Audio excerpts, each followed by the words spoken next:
আমরা কি কেন আসছি আমরা এই দুনিয়ায়?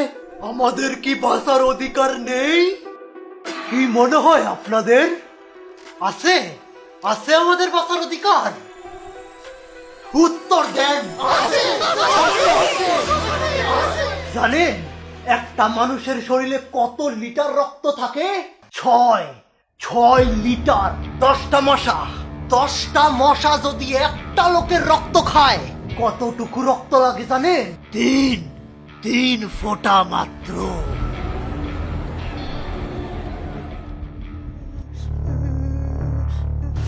ওই মানুষের বাচ্চা, বল তোর শরীরতে যদি 3 ফোঁটা রক্ত যায় মইরা যাবি তুই? জানি না। ওই 10 জন মশা উঠতে আসেন তো।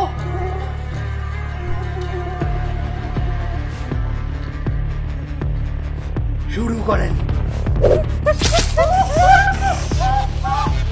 চুপ ছাড়া মানুষের বাচ্চা।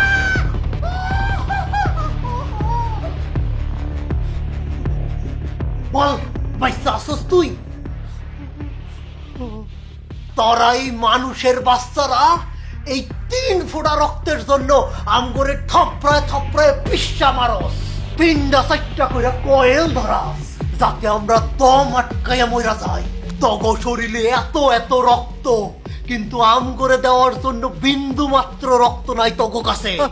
আমার শরীর, আমার রক্ত, আমি তো করে এক ফুটাও কে লেগে দেবো রে শালা প্যারাসাইটের বাচ্চারা। আমরা প্যারাসাই? আচ্ছা কত, এই যে তোরা মাছ মাংস গরু ছাগল হাঁস মুরগি এগুলো যে খাস, হেরা কি তো করে পারমিশন দেয়? হেরা কি কয় যে আহেন ভাই পহেন ভাই আমগরে একটু খাইয়া যান? খাস না করে? খাস। খাওয়া কোনো খারাপ জিনিস না, বাঁচতে হলে খাইতে তো হবে।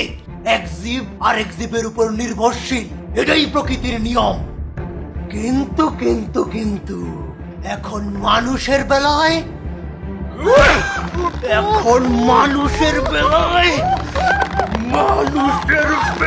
এটা আলাদা।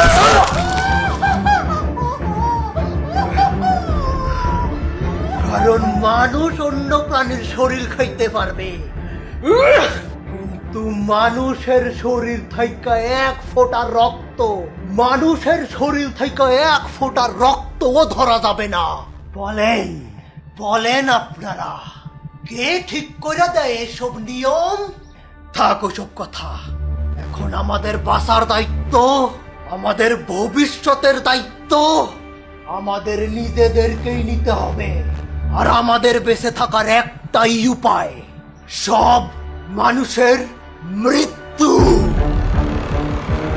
আমাদের এই কাজে সাহায্য করবে আমাদের আফ্রিকা থেকে আগত ভাই আর বোনেরা, ডেঙ্গু মশারা।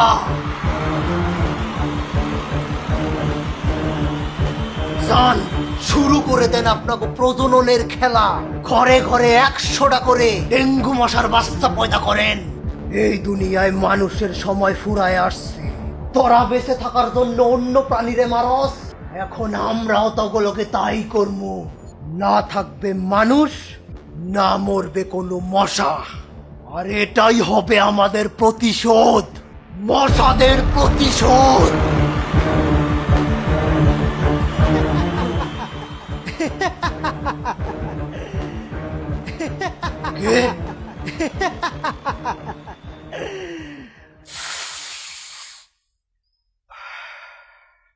গাঁজাখোর গো কথা শুনছনি? বাঘেরা